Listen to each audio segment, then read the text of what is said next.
Congress party के प्रत्याशी विक्रमादित्य ने बयान दिया है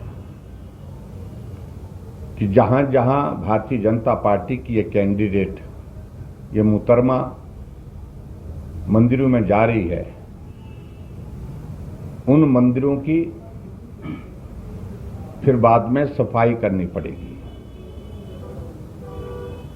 ये बहुत डेरोगेटरी शब्द इस्तेमाल किया है उनने, और चुनाव के दिनों में एक महिला के ऊपर इस प्रकार की टिप्पणी करना, ये चुनाव के दिनों में आचार संहिता का भी उल्लंघन एक तरह का है, और ऊपर से धार्मिक संस्थान से संबंधित इस तरह की टिप्पणी करने से और भी ज्यादा ये गंभीर विषय है। और पर्टिकुलरली जो कैंडिडेट हैं, कभी कहते हैं कि वो हिमाचल में आई हैं, देवभूमि में आई हैं, पहले पवित्र होकर के जाए, ये शब्द बहुत ज्यादा पीड़ा देते हैं किसी व्यक्ति के बारे में अगर व्यक्तिगत टिप्पणी इस प्रकार से की जाए। और मेरा इस बात के लिए भी चुनाव आयोग से आग्रह है कि इस बात का भी संज्ञान लिया जाए, और जो कांग्रेस पार्टी के कैंडिडेट हैं उनके खिलाफ चुनाव आयोग इस संदर्भ में क्या कार्रवाई कर सकते हैं इस प्रकार की बार बार लगातार टिप्पणियां करने पर, जिसमें व्यक्तिगत रूप से टिप्पणी करने के लिए इलेक्शन कमीशन ने बड़ी क्लियर गाइडलाइंस दी हैं कि वो अभी मॉडल कोड ऑफ कंडक्ट का जो है वायलेशन है। और ये साथ साथ में व्यक्तिगत टिप्पणी करने के साथ साथ में धार्मिक चीजों को भी, भावनाओं को भड़काने की दृष्टि से भी बातें कर रहे हैं,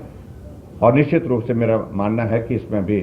जो है ये मॉडल कोड ऑफ कंडक्ट का वायलेशन है और उसमें कार्रवाई उसमें होनी चाहिए। सारी चीज जो हुई है ये महज ऐसे नहीं हुई है, ये घटना, ये बहुत बड़ा षड्यंत्र, बहुत बड़ी साजिश आज की गई थी, और ये कांग्रेस पार्टी के नेताओं द्वारा साजिश रची गई थी,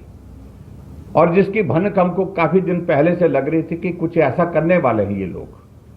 और बहुत मुश्किल से हम अपनी जान बचा करके वहां से निकले हैं। आज देवभूमि हिमाचल प्रदेश में आज तक हमने अनेकों चुनाव लड़े भी हैं, लड़ाए भी हैं, लेकिन कहीं भी इस तरह की घटना को हमने होते नहीं देखा है जो आज वहां पर लाहौल में किया गया, ये काजा में हुआ है। उसके बाद हमारे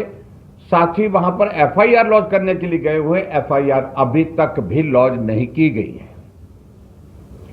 और इसके अलावा वहां इस घटना के पश्चात हमने सारी वीडियो फुटेज भी, हमने सारी डिटेल लेकर के जो है इलेक्शन कमीशन को, जो हमारे सीईओ है शिमला, उनको भेज दिए हैं। और हमारी मांग है उसमें कि सबसे पहले तो उन अधिकारियों के खिलाफ इलेक्शन कमीशन कार्रवाई करे जिन्होंने पैरेलल परमिशन दी है वहां पर। और दूसरी बात, जो एसपी वहां पर हैं, जिन्होंने इंश्योर किया था, जिनसे मेरे फोन पर बातचीत हुई थी, उन्होंने कहा था कि कानून व्यवस्था ये मेरा जिम्मा है, उनके भरोसे हम रहे, और उसके बावजूद भी वहां पर सारा घटनाक्रम घटित हुआ। 4 या 5 सारे पुलिस के वहां पर कर्मचारी आगे पीछे थे, और उनके बस में उतने लोगों को रोकना संभव था ही। उनकी कमिटमेंट के बावजूद भी घटना होती है, यानी कि पुलिस के सुप्रीटेंडेंट पुलिस के कमिटमेंट के बावजूद भी कि ऐसा कुछ नहीं होने देंगे, उसके बावजूद भी घटना होती है। उनकी भी जवाबदेही इस बात को लेकर के होनी चाहिए, क्योंकि अगर प्रशासन के लिए हमेशा ये होता है, समय या तो निर्धारित होता है, और वही समय उनको भी दिया गया नहीं दिया गया मुझे मालूम नहीं, लेकिन उनको उस सारी चीज को उस वक्त जो है आगे बढ़ने की अनुमति कहां से मिली, और जिसके कारण उनने सारे कार्यक्रम को डिस्टर्ब करने की कोशिश की। देखिए, मुझे सिर्फ इतना कहना कि कैंडिडेट के खिलाफ थोड़ा बहुत बोलते हैं, थोड़ा इस तरह से समझ में आती है, लेकिन व्यक्तिगत टिप्पणियां ये बहुत ज्यादा करने की जो है वो बात मुझे बहुत अच्छी नहीं लगती है आज के परिप्रेक्ष्य में, खासतौर से। अब व्यक्तिगत रूप से बोलने के लिए है तो फिर कोई ऐसा नेता कांग्रेस पार्टी में नहीं जिसके खिलाफ बोला नहीं जा सकता है। हमने अभी तक सब्र रखा है, संयम रखा है, किसी के भी खिलाफ। मैं किसी के खिलाफ बोल सकता हूं। मैं 5 साल तक मुख्यमंत्री रहा हूं, इनके सबके राज मेरे यहां पर दफन है अभी तक। अगर हम उनको खोलेंगे तो बहुत मुश्किल हो जाएगा चलता, इस बात को मैं कह रहा हूं।